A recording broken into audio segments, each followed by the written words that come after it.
같이 읽겠습니다. 히브리서 9장 27절 28절. 한 번 죽는 것은 사람에게 정해진 것이요 그 외에는 심판이 있으리니 이와 같이 그리스도도 많은 사람의 죄를 담당하시려고 단번에 들이신 바 되었고 구원에 이르기 위하여 죄와 상관없이 자기를 바라는 자들에게 두 번째 나타나시리라. 아멘. 우리에게 신앙을 안내했던 많은 종교 지도자들 가운데 저들이 하나님께로 저들의 삶을 드릴 수 있는 계기가 이 죽음의 문제가 인생을 바꾸는 경우들이 많은데, 우리가 종교개혁자로 알려지고 있는 마틴 루터가 사제가 된 것들을 고백하는 가운데 이런 기록이 있습니다. 어느 날 친구들하고 야영 텐트를 치고 야영을 하고 있었는데 그날 비가 오면서 번개가 치면서 텐트에 번개가 내려쳤어요. 근데 같이 야영하던 친구가 그 번개에 맞아 죽는 것을 목격하면서 얼마나 이 젊은이의 두려움에 떨었겠습니까? 그때 친구의 죽음을 보면서 하나님, 나 살려주시면 나 하나님의 일하면서 살게요. 그런 서원 때문에 그가 사제가 되었고, 그러면서 구원이 무언가를 끊임없이 찾다가 바로 우리에게 구원을 알려주는 종교개혁자로서 쓰임받는 계기가 된 것을 보고 있고요. 다음 주가 요한회슬레 해심주간인데, 요한회슬레는 스스로를 말하기를 불구덩이에서 건져낸 수검댕이라는 명칭을 가지고 있습니다. 어렸을 때 집에 화재가 났는데 그 마지막에 집이 다 무너지기 직전에 그 집에서 건져냄을 받았거든요. 그러니까 늘 어렸을 때 마음속에 나는 죽을 만한 존재였는데 죽음에서 내가 건져냄을 받았다는 그것들이 저들의 마음속에 늘 사로잡고 있었기 때문에 어떤 삶을 살까 하다가 주의 복음을 위해서 살아가는 삶의 여정으로 나아가십니다.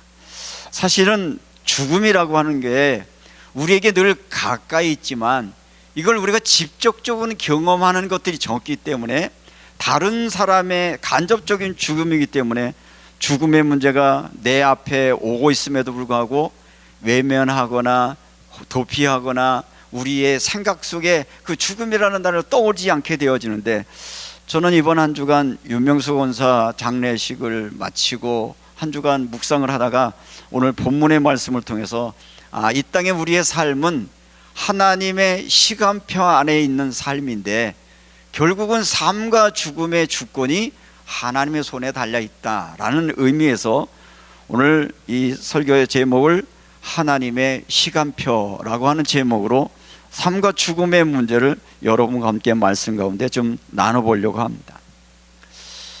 제가 저희 어머니가 돌아가셨을 때 돌아가시는 소식을 듣고 이제 돌아가셨구나. 그래서 장례를 모셔드리고 장례 절차를 다 마치고 그냥 나이가 드셨으니까 돌아가셨구나 그러고 지냈었는데, 어느 날 갑자기 돌아가시고 한참 있다가 아침에 일어나 눈을 떴는데 갑자기 엄마가 보고 싶은 거예요. 그런데 가만히 생각해 보니까 돌아가시고 안 계신 거잖아요. 죽음을 그렇게 심각하게 생각하지 않았는데 보고 싶고 그리운데 볼 수 없다고 생각하니까 여 속에서부터 뭔가 그리움이 밀려오기 시작하는데 막 견딜 수 없더라고요. 아내가 있으니까 약간 남자들 왜 울면 좀 부끄러워하는 게 있잖아요. 보이지는 않았지만 혼자 방에 들어가서 막 대성통곡을 하면서 보고 싶은데 볼 수 없고, 도무지 이미 당연한 줄 알았던 부모님을 볼 수 없다라고 하는 것 때문에 정말 통곡했던 기억들인데, 지금도 그 시간을 생각해 보면 여기서부터 왠지 그리움이 밀려오는 그런 시간을 하면서 많은 사람들이 죽음의 문제에 대해서 아주 굉장히 중요한 일이지만 그것에 대해 별로 심각하게 받아들이지 않는다라는 생각인데, 오늘 성경은 우리에게 이렇게 말합니다. 한번 죽는 것은 사람에게 정하신 것이요 그 외에는 심판이 있으리라 말하고 있는데, 사람은 모두 죽는다는 겁니다. 그런데 대부분의 사람들은 나를 제한 사람들의 이야기라고 오늘 말씀을 본단 말이에요. 오늘 성경을 읽으시면서 이렇게 읽으시면 됩니다. 너도 죽는구나, 나도 죽겠구나, 나의 죽음은 언제 올까? 사실은 한 번쯤은 우리가 하나님 앞에서 이런 부분으로 돌아볼 필요가 있는 것인데, 이 성경의 말씀을 다른 번역에서 보니까 사람들에게는 한 번 죽는 것이 이미 정해져 있으며 그 위에는 하나님 앞에 드러남과 판단이 있다, 이렇게 성경은 말하고 있습니다. 그래서 사람들은 죽음을 알아요.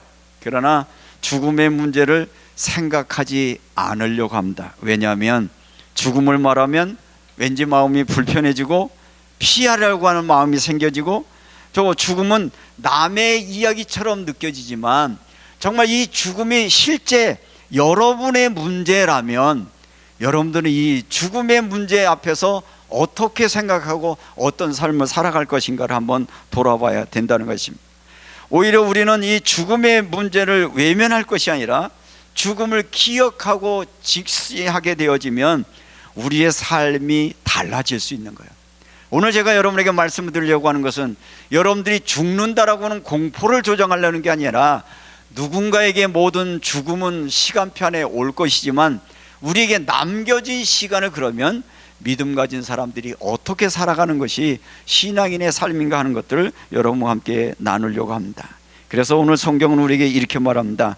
인간에게는 하나님의 시간표가 있습니다. 다시 말하면 오늘 성경 본문에 정해진, 모든 사람에게 정해졌다는 거예요. 정해진이라는 단어가 헬라어로 아포케티타이라고 하는 말인데, 예정되다, 아니면 이미 놓여있다, 하나님 앞에 보관되어 있다, 피할 수 없어 정해졌다, 이런 뜻이에요. 누구에게나, 나에게, 여러분에게, 어린아이나 노인이나 누구 할 것 없이 이 죽음의 문제는 이미 정해져 있습니다. 다만 이것을 자각하고 살 것이냐, 그냥 잃어버리고 헤매라며 살아갈 것은 여러분의 선택에 모인 것인데, 이 말은 어떤 의미냐면 바로 이 땅에 살아가는 모든 사람들의 죽음의 문제가 우연이 아니라 하나님의 시간표 안에 있다는 것인데, 때때로는 사고로 죽는 것처럼 보여지고, 어떤 질병 때문에 죽는 것처럼 보여지고, 아니면 노화의 문제처럼 보여지지만 성경은 그 배후에 하나님의 시간표가 있다, 이렇게 우리에게 알려주고 있습니다. 그래서 여러분들의 마음속에 내 삶과 죽음의 모든 문제는 하나님의 시간표 안에 있다라고 하는 이 절대 시간적인 주권들을 인정하며 살아갈 때, 그러면 이 제한적인 인생을 어떻게 살아가야 될까 하는 것들을 다시 한번 생각하게 되어진죠. 우리는 때때로 우리의 시간을 내가 통제한다고 생각하지만 사실은 하나님의 시간표 안에 우리는 살아갈 수 있는 것이고, 야고보서는 성경에서 이렇게 말합니다. 너희의 생명이 무엇이냐? 너희는 잠깐 보이다가 없어질 안개니라. 인생이 도대체 뭐냐? 잠깐 보이다가 사라질 안개와 같은 존재다. 그런 존재임을 자각하고 하루하루를 소중하게 살아라, 이렇게 말씀해 주고 있는 것이죠. 그래서 우리는 죽음을 묵상할 때 우리의 삶이 달라지는 것인데, 여기 성경 본문에서 한 번은, 그래서 한 번, 여기는 하팍스라고 하는 단어인데, 이것은 단 한 번, 반복되지 않는 결정적인 단 한 번, 이렇게 돼요. 사람이 사는 거는 한 번 사는 거예요. 다시는 돌이킬 수 없는 그런 삶을 살고, 가끔 노랫말 중에 다음 생에 우리 만나면, 다시 우리가 또 만나면, 이런 말이 있지만 육체를 입고 살아가는 우리의 삶은 이례적인 삶이다 라는 것을 성경이 선언하고 있다는 것이, 이 말은 다시는 돌아오지 않는, 기회가 한 번 지나가면 다시는 돌아오지 않는다. 어떤 사람은 삶의 신경은 아이고 죽어야 되겠다는데 너무 죽으려고 애쓰지 마세요. 저절로 죽어집니다. 다 죽게 돼 있습니다. 내가 애쓰지 않아도 우리는 죽을 존재이기 때문에 내가 애쓸 필요는 없다라는 이야기를 들려주는데, 그래서 죽음을 기억하는 사람은 현재를 함부로 살 수 없게 되어지는 거죠. 이 제한적인 삶이기 때문에 그런데 우리가 이 죽음의 이야기를 말하는 이유는, 죽음을 외면하게 되어지면 우리에게 나타나는 삶의 현장이 뭐냐 하면, 욕심은 점점 커지고요, 또 우리의 미움은 덤덤 깊어지고, 우리도 모르는 사이에 교만해지고, 우리가 세상에 있는 것이 전부인 것 양 영원한 세계를 바라지 못하면서 그저 육신의 노예로 살아가는 삶을 살기 때문에 우리는 죽음을 깊이 묵상하면서 삶의 우선순위가 좀 조정하면서 죽음 앞에 어떻게 살아갈까, 그런 기도 속에서 살아가는 여러분 되시기를 주님 앞에 주님의 이름으로 축복합니다. 우리가 죽음을 깊이 묵상하면 삶이 우선순위가 바뀌게 되어져. 우선순위가 바뀌게 되는데, 죽음이라고 하는 것은 소유도 멈추고 명예도 멈추고 감정도 멈추고 경쟁도 멈추고 자랑도 멈춰요. 아무것도 의미 없는 것이 되어져요. 죽음은 우리 인간의 실체를 들어가게 되어지는데, 우리가 끝까지 붙들 수 있는 것은 오직 내가 하나님 앞에 선다는 것이고, 일주일 전에 우리 윤명수 권사 마지막 병실에 가서 마지막으로 제가 윤명수 권사에게 던졌던 말이 있어요. 윤 권사, 이제 온전히 주님만 바라봐. 주님의 약속만 의지해. 너무 힘들어서 의식이 왔다 갔다 하는 그 순간이었지만, 마지막 붙들 수 있는 희망의 끈이 하나 있다면 우리의 길이요 진리요 생명 되신 예수 그리스도의 그 십자가 사랑의 은혜를 붙들고 죽음을 맞이할 수밖에 없는 그 장면들을 보면서, 우리가 결국은 마지막 주님 앞에 서는 그 순간 우리는 혼자일 수밖에 없고, 혼자 있는 우리를 끝까지 붙들어 주실 분은 오직 예수 그리스도의 그 사랑과 은혜밖에 없다는 것을 경험하게 되어집니다. 그래서 오늘 우리는 이 죽음 이후에는 하나님 앞에 선다라고 하는 이 본문의 말씀은 심판이라고 하는 단어가 크리시스라고 하는 단어인데, 이것은 형벌을 의미한다기보다는 드러난다, 구별된다, 그리고 판단되고 진실이 밝혀진다. 그가 어떻게 이 세상을 살았는지 삶의 본질적인 부분들이 하나님 앞에서 드러나게 되는데, 우리는 사람들은 눈속임할 수 있어요. 잘 사는 것처럼 보여지고, 뭔가 신앙인처럼 보여지고, 뭔가 좀 있어 보이는 것처럼 보여져 속일 수 있지만, 하나님 앞에서는 그런 것들이 다 사라지고 실제의 모습만 하나님 앞에 드러나는 것인데, 그 실질적인 모습은 무엇을 사랑하면서 살아갔는가, 무엇을 붙들고 살아갔는가, 누구를 위해서 살아났는지를 결국은 하나님 앞에서 드러나는 시간이 죽음의 시간이다라는 것을 말하고 있습니다. 그래서 성경은 죽음을 두려워하라고 말하는 것이 아니라 깨어 있으라고 말합니다. 여러분들이 죽음을 두려워하는 것이 아니라, 그러면 나에게 남은 시간들을 어떻게 살아갈 것인가 하는 것들을 돌아보라고 말씀해 주고 있습니다. 오늘 복음 가진 자는 이 죽음의 문제는 미래의 문제가 아니라 오늘을 살아가고 있는데, 사도 바울은 죽음을 단순히 마지막 사건으로 보지 않고 그가 살아있는 동안 끊임없이 나는 죽어서 부활된 삶을 얘기하고 있는데, 갈라디아서 2장 20절 여러분들 기억나시죠? 내가 그리스도와 함께 십자가에 못 박혔나니 이제는 내가 사는 것이 아니요 오직 내 안에 그리스도께서 사시는 거죠. 신앙의 핵심은 이거 같아요. 결국 우리는 내가 죽고 내 안에 누가 사는 거예요? 예수가 사는 거예요. 그걸 영생의 삶이라고 말하는 것이거든요. 그 예수 그리스도가 내 안에 삶인 것인데, 우리는 육체의 죽음을 말하는 것이 아니라 자기중심적인 자아의 죽음을 의미하기도 합니다. 예수 그리스도의 복음을 알게 되어지면 우리가 죽어질 수 있는 것이, 내 안에 있는 욕망들이 조금씩 죽어지기 시작을 합니다. 아, 내가 이 욕망이 나를 이끌어가고 있는 거구나. 아니면 예수 그리스도의 십자가 사랑 은혜 안에 되면 내 마음속에 있는 교만들이 죽어가기 시작을 합니다. 교만이 죽어야 되는 것이고, 또 사람들이 지난날의 삶에 축적된 경험을 가지고 만든 확신을 자기 확신이라고 말하는데, 이걸 객관적으로는 고집인 것인데, 나이가 많아질수록 늘어나는 건 뭐예요? 고집불통이에요. 지난 날들의 경험이 전부인 것냥, 자기가 생각하고 판단하는 것이 전부인 그냥 고집불통에 쌓여 있는데, 우리가 이 끊임없이 죽음과 싸울 때 이 고집들을 죽어질 때 내 안에 말씀이 살아나고 내 안에 십자가의 복음의 삶들이 살아나는 것을 경험하게 되어지고, 사람들은 저마다 내 자리를 누구에게 내어놓는 것이 신앙의 여정이에요. 내가 주인이었던 내 삶의 모든 것들을 주님이 다스리고 통치하는 것으로 내어주는 것이 신앙의 모습이다라고 하는 것이죠. 우리는 복음 가진 삶이라고 하는 것은 예수 믿었으니까 죽어서 천국 간다가 아니라 예수 믿는 순간 이 땅에 사는 동안도 예수가 살았던 하나님의 나라의 삶, 예수가 살았던 영생의 삶을 살다가 육체가 한계가 오고 육체로 떠나 주님의 품에 안길 때 그분과 영원한 삶을 살아간다는 것이 신앙의 본질이라고 하는 것들 여러분들이 기억하면서, 그렇다면 지금 죽어서 가는 천국을 살 것이 아니라 지금도 이 땅에 살아가는 여러분의 삶이 주님이 여러분을 다스리는 나라, 주님이 여러분의 왕 되신 삶을 살아가려고 하면 내 안에 예수가 살아있는가, 내가 주인인가를 끊임없이 우리에게 물어야 된다는 것이죠. 여기서 예수가 내 안에 살아 움직이게 되어질 때 우리의 인품이, 우리의 인격이, 우리의 성품이 점점 어떤 것을 닮아가는 거예요? 예수를 닮아가는 거죠.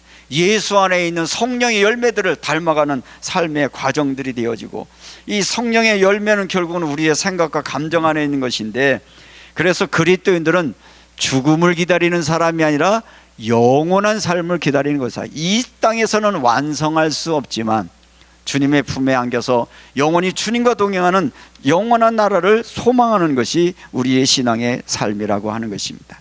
그러면 이 죽음의 문제, 어려운 주제를 여러분에게 던진 이유는 죽음을 기억해야 현재 우리의 삶이 구별된 삶을 살아가게 되는 것이죠.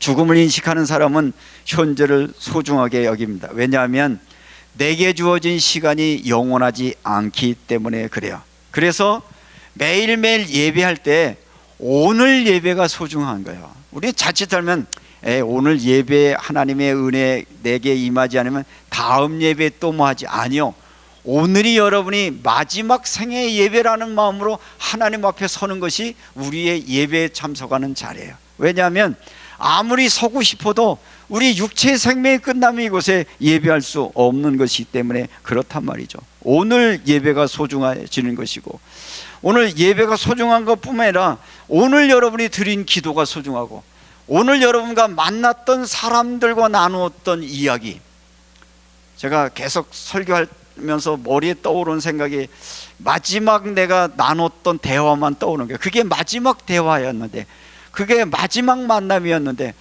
그때 조금 더 머물러 있었으면, 혼자 외롭지 않게 더 좀 지켜줄 걸, 그런 아쉬움이 있는 것처럼 매 순간순간이 오늘 만난 사람에게 내가 나눈 말과 내가 내민 손과 내가 섬겼던 사랑의 모습들이 우리의 마음속에 있어야 되는 것이고요. 그래서 우리는 이 모든 죽음의 문제를 생각하기의 생각은 우리가 내일로 우리의 행동을 미루지 않는다는 거예요. 그래서 우리가 오늘 사랑하려고 했던 사람이 있으면 오늘 사랑하는 것이고, 여러분의 마음속에 뭔가 좀 회개하고 변화되면 오늘 회개하시고, 또 여러분의 하나님의 말씀이 여러분의 마음속에 끊임없이 울림을 주는데도 조금 더 있다, 조금 더 있으면 오늘 그 말씀 앞에 순종할 때 여러분의 소중한 삶이 새롭게 시작된다는 것입니다. 왜냐하면 오늘이 하나님 주신 우리의 시간임을 알기에, 그래서 여러분들에게 자주 드리는 말씀 한번 따라해 보실까요? 오늘이 내 생애 최고의 날입니다. 매일매일 그렇게 살아갈 수 있는 은혜가 여러분에 있으시기를 주의 이름으로 축원합니다. 여러분이 있는 모습 그대로 여러분의 삶의 자리, 환경에서 오늘이 내게 주신 최고의 하나님의 선물, 그 시간표 안에서 날마다 승리할 수 있기를 바라고요. 그러면 오늘 성경 히브리서에서 말씀하고 있는 한번 죽는 것은 사람에게 정해진 것이요 죽음에는 심판이 있으리라고 하는 말이, 자칫 이 말씀을 들으면서 죽음은 심판받는다, 이것 때문에 혹시 여러분의 마음에 두려움이 생기라고 이 주시는 말씀이 아니라, 오늘 성경 한번 죽는 것은 정한 위치요 죽음 후에는 심판이 있으리라고 하는 말씀을 하신 이유는 뭐냐면 28절에 주님의 의도가 있는데 28절을 한번 읽겠습니다. 이와 같이 그리스도도 많은 사람의 죄를 담당하시려고 단번에 들이신 바 되었고, 구원에 이르게 하기 위하여 죄와 상관없이 자기를 바라는 자들에게 두 번째 나타내시리라. 예수가 우리를 위하여 단번에 십자가에 달려 죽으셨다가, 죽으셨던 그 예수가 어떻게 하셨어요? 부활하셨고, 우리는 그 죽음의 문제에 그 통과를 하고 누구를 만나요? 두 번째 나타나신, 부활의 주님을 만나는 것처럼 영생의 미래를 향하여 제시하는, 그래서 예수 그리스도로 말미암아 하나님께 나아가는 길, 이 구원의 길이 열렸음을 우리에게 말씀해 주고 있는 것입니다. 죽음은 우리를 두려워하는 것이 아니라 예수 그리스도 안에는 영원한 삶을 향하여 달려가는 것이고, 예수님이 이 땅에 오셔서 우리에게 주셨던 말씀, 내가 길이요 진리요 생명이니 나로 말미암지 않고는 아버지께로 갈 자가 없느니라. 우리가 정말 상상하기 힘들고 여러분이 완전히 이해하지 못하지만, 우리를 창조하신 하나님의 영원한 그 나라에 들어갈 수 있는 유일한 길이 예수 그리스도인 것이고, 그 예수 그리스도의 복음의 은혜 가운데 여러분이 하나님의 자녀가 되었기 때문에, 하나님의 자녀가 가는 곳이 어디죠? 하나님의 나라예요. 자기 집은 그 집의 자녀들이 자기 집에 가거든요. 제가 여러 번 이야기를 비유로 드렸는데, 어렸을 때 마을에서 놀다 보면 옛날에 땅 따먹기도 하고 막 놀잖아요. 땅을 하나 둘 셋 땅 많이 따면 어때요? 너무 신나는 거예요. 근데 가만히 보니까 웃기는 거예요. 그 땅 따서 그게 내 땅 됐어요? 아무것도 아니고요.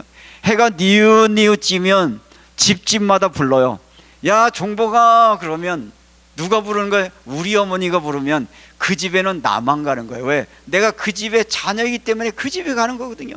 이 땅에 우리의 삶이 어떻게 보면 이런저런 모습으로 삶을 사다가 언제가 여러분의 이름을 부르실 거예요. 야 아무개야, 그러면 여러분들이 가야 갈 곳은 어디에? 여러분의 집으로 갑니다. 여러분의 집은 어딘가? 하나님의 자녀가 되는 권세를 주셨으니, 누구로 말미암아? 예수 그리스도의 은혜로 말미암아 하나님의 자녀가 되어주는 권세를 주었으니, 그래서 삶과 죽음의 문제는 땅 따먹기 하다가 다 내려놓고 어머니가 다 준비해 놓은 집으로 돌아가는 것처럼, 이 땅의 수고와 애씀과 갈등과 수많은 욕망들을 다 내려놓고 슬픔도 절망도 좌절도 분쟁도 없는 아버지 집으로 돌아가는 것이 삶과 죽음의 문제라고 생각하면, 죽음은 두려움이 아니라 희망이 될 수도 있겠다. 오히려 우리가 그 시간들이 오기 전에 그러면 우리는 어떤 삶을 살 것인가를 생각하며 살아갈 수 있는 은혜가 여러분의 있기를 주님의 이름으로 축복합니다. 그래서 여러분들에게 제안을 합니다. 죽음을 두려움만 끝나려고 말하지 말고, 오직 예수 그리스도의 단번에 속지 안에 담대히 하나님께 나아가는 길이 열렸음을 여러분들이 인식하시고, 언제든지 매 순간순간 예수 그리스도를 바라보며 믿음으로 승리하는 저와 여러분 되시기를 주님의 이름으로 축복합니다. 죽음을 기억할 때 욕심이 좀 줄어들 수 있습니다. 그때 하나님을 붙들게 되고, 현재의 삶이 전부가 아니라는 걸 때이기 때문에 미래의 소망을 붙들 수 있는 마음이 되어지는 것이죠. 바울이 고백했던 것처럼 내가 사는 것이 그리스도니 죽는 것도 유익함이라. 우리가 정말 복음을 가지고 산다는 것은 사나 죽으나 나는 주님의 것이요, 주님은 나와 동행하는 삶이 있으면 이 땅에 살아가는 동안도 주님과 동행하다가 나의 삶에 맞춰지면 주님의 품에 안기는 그날을 기억하면서 그런 삶을 살려고 하면 현재를 사랑하십시오.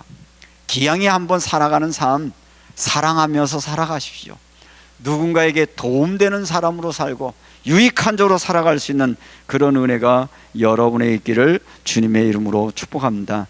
모든 사람이 죽음의 문제를 한 번쯤 생각한다면 오만해지지는 않을 것 같아요. 요즘 국제 정세를 이렇게 쳐다보고 거기에 권력의 핵심에 있는 대통령의 모습을 보면서 저는 속으로 이렇게, 아이고 저도 좀 있으면 하나님 나라 갈 건데, 저도 머지않아 죽을 것인데, 죽으면 아무것도 아닌데 다 내려올 건데 왜 저렇게 자기의 권력욕을 위해서, 자기의 욕망을 위해서 저 수많은 사람을 죽이고 파괴시키고 사람들을 힘들게 할까? 뭘 위해서 살아갈까? 다시 저들이 복음 앞에 돌아오는 것 외에는 저들을 막을 수 있는 길이 없다라고 하는 그런 생각을 하면서, 우리의 시간은 하나님의 손에 있고 그분은 우리의 아버지라고 하는 것들을 여러분의 마음에 기억하시고요. 제가 마지막으로 윤고사를 보내면서 염을하고 마지막 입관식을 할 때 이렇게 몸을 옷으로 싸고 몸을 다 묶은 다음에 관에 집어넣고 마지막 관 위에다가 이렇게 종이 글씨를 하나 싹 써서 올려놨는데 장례식장에서 뭘 준비했냐면 수고하고 무거운 짐진 자들아 다 내게로 오라 라는 성경 구절이 딱 써 있는 걸 보면서 맞아, 죽음이라고 하는 것은 뭐냐, 이 땅에 수고하고 무거운 짐들을 다 주님께 맡기고 온전히 주님께로 가는 여정이구나, 그런 생각을 하고 나니까 오히려 죽은 자를 위하여 슬퍼하는 자들 향하여, 뭐는 죽은 자를 위하여 슬퍼할 것이 아니라 살아남은 자가 어떻게 살아갈 거를 더 하나님 앞에 생각하고 있는 동안 있을 때 잘해. 옛날에 노래도 있었어요. 있을 때 잘해, 뭐 그러니까 잘해, 뭐 그렇게 한창 유행했는데 뭐 나중에 그럴 거 아무 소용이 없어요. 있을 때 잘하고 오늘을 소중하게 살아갈 수 있는 그런 여러분 되시기를 주님의 이름으로 축복합니다. 죽음을 기억하면서 현재를 살아가면서 많은 사람들이 남긴 글 중에 죽기 전에 꼭 하고 싶은 거 10가지, 50가지인데 혹시 여러분 앞에 죽음이 당장 온다면 하고 싶은 거 있으세요? 지금 하세요. 자꾸 미루지 마세요. 언제 그 죽음이 오니까 지금 그렇게 하고 싶은 거 하면서 사세요. 마지막으로 하시고, 윤명수 권사가 마지막으로 죽기 전에 가족들하고 만났을 때 뭐 하고 싶어 물었더니 목사님하고 같이 바닷가에 갔었는데 목사님한테 부탁해서 마지막 바다 한번 가고 싶어, 그 얘기 했다고 그러더라고요. 근데 한 2번 제가 몸이 아프다 그래서 바닷가 뭐 데리고 가지고 같은 좋은 시간 보냈는데 가만히 생각하니까 잘했구나, 그때 잘했구나. 몸 아파 힘들어할 때 바다 구경하고 싶다니까 목사가 할 수 있는 게, 내가 할 수 있는 게 이를 좀 한번 섬겨야 되겠는데 지금 생각해 보니까 잘했다는 생각이 들면서 죽음의 문제를 두려울 게 아니라 오늘 내가 있는 곳에서 잘했으면 좋겠다는 마음이고, 그러다가 오늘 이 설교를 준비하다가 마지막으로 금요일 날 와서 뭐 교회 청소도 하고 설교 준비도 하고 주보도 다 만들어 놓고 토요일 날 좀 시간 있게 뭐 할까 그러다가 뭐 이런저런 뭐 하고 싶은 게 있으면 제가 우리 집사람한테 여보 뭐 할까 이렇게 물었어요. 왜 그걸 물었냐면 혹시 요 시간이 마지막일 수도 있는데 기왕이면 나와 같이 살아가는 아내가 뭘 하고 싶은지를 한번 묻고 싶었던 거예요. 그랬더니 예전에 낙동강길에 가다 보면 금계국이 너무 폈을 때 너무 예뻤는데 그걸 한번 보고 싶다 그러더라고요. 요 시기 놓치면 또 못 보고도 내년에 봐야 되거든요. 내년까지 살 보장도 없고 알 수도 없는 건데 그럼 요 시기 지나기 전에 해야 되겠다 싶어서 저희 집사람하고 어제는 그 고령 다산 은행나무 숲이라고 있어요. 가까이 있거든요. 거기 가가지고 금계국을 보면서 한 2시간 같이 있으면서 이 자연이 이렇게 아름답구나, 또 이렇게 아름다운 자연 속에서 같이 함께하는 그런 시간을 보냈는데, 다시 말하면 죽음은 우리를 두렵게 하는 것이 아니라 그러면 죽음이 언제 내가 온다 하더라도 후회 없는 삶을 살려고 하면 오늘 내게 주어진 자리에서 사랑하고 섬기고 더불어 살아가는 가족들에게 사랑을 실천할 수 있고 나눌 수 있는 축복이 이 한 주간도 여러분의 있기를 주님의 이름으로 축복합니다. 그래서 이렇게 테스트해 봤으면 좋겠어요. 이번 한 주가 내가 마지막 삶이라면 나는 내 가족들을 어떻게 대할 것인가, 내 아내를 어떻게 대할 것인가, 내 부모를 어떻게 대할, 그런 마음으로 여러분의 가족들, 여러분의 주변 사람을 대하면 예전보다 또 다른 마음으로 대할 수 있는 그런 은혜가 여러분에게 있는 줄로 믿고, 하나님의 시간표 안에 있는 인생 하나님이 붙들어 주시고 인도해서 여기까지 왔사오니 내게 허락해 준 그 시간까지 사랑하고 섬기며 하나님의 말씀 앞에 순종하며 살아가는 은혜의 삶이 되게 앞서서 기도하는 한 주간 되시기를 주님의 이름으로 축복합니다.